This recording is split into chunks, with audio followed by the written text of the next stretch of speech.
So we're going to do incidentals, which is $5 a day, and it's after the 24-hour period. So you're going to want to start it on the second day. And we're going to hit enter, and then we can go ahead and add it on a third day. If you try to do it on the first day, it's going to give a hard stop, and it's not going to allow you to do that. It's saying that you're trying to report 3 within 60 hours, and you can't do that. So it's not going to allow you to do that. So we're going to go ahead and do a rental car. So we rented a car while we were in LA. It was $33 a day, so I'm just going to say that it was $110 with taxes. I'm going to say it was department paid, enterprise, and it was in Los Angeles. The rental agreement number, and we're going to hit enter. You can put it on the first day if you want, or you can put it on the last day. It doesn't really matter. You don't need to break it up per day. The only item that needs to be broken up per day is the lodging. You cannot lump sum the lodging together because it needs to show the daily rate. So make sure that you don't do that. Your claim will be returned. But anything else, lodging or airfare or rental car, can be all lumped together. We're going to go ahead and do gas. So I refueled before I returned it, so I'm going to say it was $15.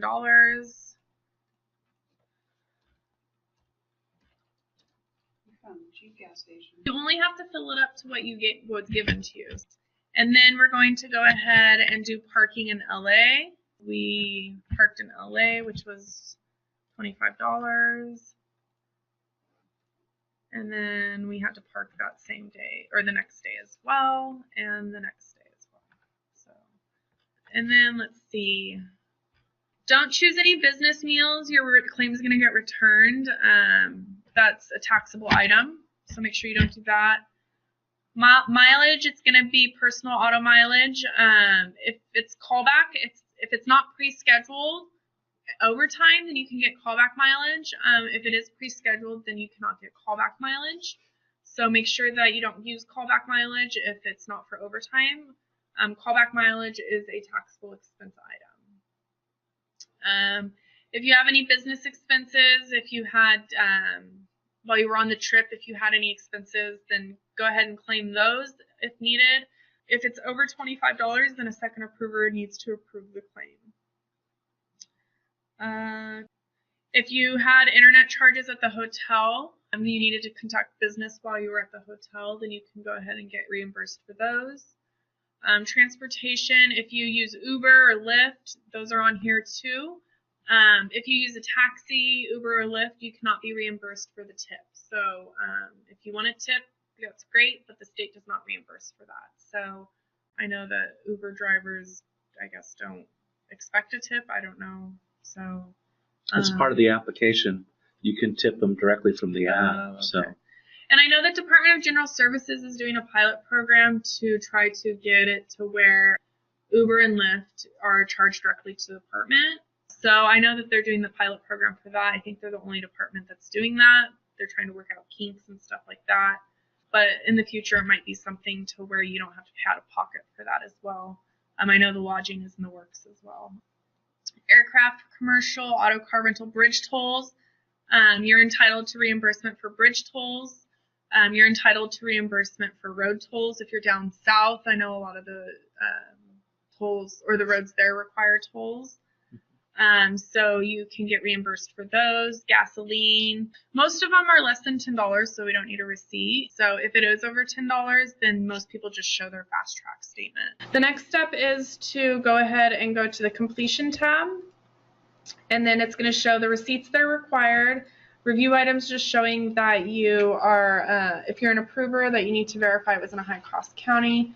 The summary is going to show the amount that you, that the amount total, the department paid, and the amount going back to you. If you had a travel advance, it's going to deduct that amount due to the employee. If you have any additional items that you want us to know about, you can go ahead and go to the notes comment or the notes tab, and you can add anything in there. So people will, inform us of their normal work hours. If you're claiming overtime meals, we need to know your normal work hours for that. So people say my normal work hours are 8 to 5. Other information that you might think is helpful, if there's mileage, you can add, mileage on this day. I went from X, Y, and Z to this next place, and all the information for mileage that you want to give us. So when we're auditing mileage, we have all the information needed. Any information that you think for audit purposes, so you're not cut or your claim's not returned, we use this notes information to make sure that the information given is what we are needing. So it's a very helpful spot on CalAiders to make sure that we don't have to reach out to you guys. So again, if we do have to reach out, it holds up your claim. If we email you and you respond back, we might not get to it again for another couple days because of other items that we're tending to. Just give as much information in this notes section as you can. And then we're going to go ahead and submit it. So if you have anything, if you have an expense item or a business expense item over $25, you have a conference fee that you need to be reimbursed for that's over $50, you're going to go ahead and add your second approver here. We don't have that, so we're just going to go ahead and submit this. We're going to put in our password, and we're going to hit submit. And then you're going to go ahead and print the transmittal page with summary and detail. You're going to tape all of your small receipts to an 8.5 by 11 sheet of paper, and then you're going to staple that all together, and you're going to go ahead and mail the original receipts to our mail station here. We don't have a printer in here, so I'm going to say no print. But make sure that all original receipts are provided. The transmittal page is signed by your by your approver, and that it's all submitted to us. Once we get that information, then we can go ahead and process the claim. So that is the how to do an expense reimbursement. So that's that. And then if you did say we're going to do a quick non-travel expense claim, so we're not going to have any lodging or per diem. Again, we're going to type in our index number, and then so this is just for mileage. Say you drove around for 3 months and didn't claim your mileage or parking or anything like that. So we can say that it was from November 2017 to December 2017, and then we're going to say various locations. And then we're going to go ahead and do November 1st through December 31st, and we're going to say field visits, and we're going to hit OK. So this is going to be 2 months worth of expenses now. So you can go ahead and, as long as there's no lodging or per diem, you can put as many expense items on one claim as long as it's in the same fiscal year. And the fiscal year is July through June. So you could do July 2017 to June 2018 if you want to save all your expense items, and you could do one whole claim. I know with CCLD employees, a lot of the LPAs do their claims on a monthly basis for the mileage. So they will just submit December 1st through December 31st, and they'll put all their mileage and parking onto one claim.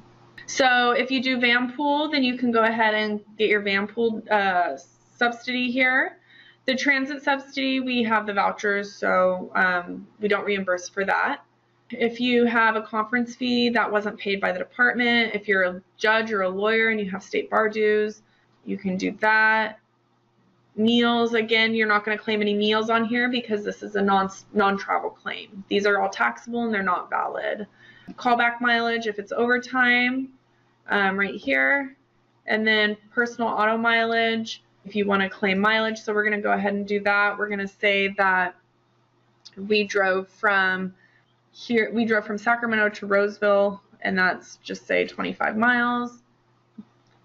We're going to do 50 since it's we're going to do round trip. Our license plate number, and we're going to say headquarters, and then we're going to put in Roseville zip code. We want you to use zip codes, exact addresses, the amount of trips. So say you went to Roseville and you did 3 stops. So we're going to say We're going to do Roseville zip code, and we're going to go ×3, or you can put ×3 if you want. And then we're going to say return. So we know here it was from headquarters and then to Roseville, and we did 3 stops in Roseville, and then we returned. We're going to hit enter, and it's going to calculate our mileage. So say on November 8th, we did another trip to, let's just say, Lincoln. So we're going to say that that's 35 miles from here. So we're going to do 70 miles round trip. We're going to put in our headquarters, and then we're going to go 95648, and we only did 1 visit there, so we don't need to add anything. We're going to hit enter, and then it's going to show us. So you can just do that through the whole 2 months, or however many months on a claim you have.